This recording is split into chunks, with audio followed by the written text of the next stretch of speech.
আল্লাহর সব বিধান তাদের কাছে ভালো লাগে না। আর লাগে না বলেই তো হুজুরদের চাকরি চলে যায়। কথা কর না। দেশ স্বাধীন হওয়ার পরেও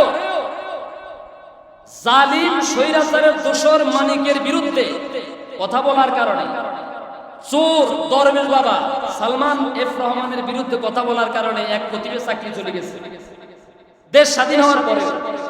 বুঝাতে পারি? আমি বলি ওই এলাকার মুসল্লিরা চুড়ি হাতে দিয়ে ঘরে বসে থাকার দরকার ছিল। ওই এলাকায় পুরুষ নাই, এই জন্য হুজুরের চাকরি চলে গেছে। ঠিক কিনা বলে? ওই এলাকায় যদি পুরুষ থাকতো আর ওমর ইবনুল খাত্তাব রাদিয়াল্লাহু তাআলা আনহুর অনুসারীরা যদি থাকতো, তাহলে কিন্তু খতিবের চাকরি যেত না, বরং ওই মসজিদ কমিটিকে জুতার মালা দিয়ে এলাকা ছাড়া করতো।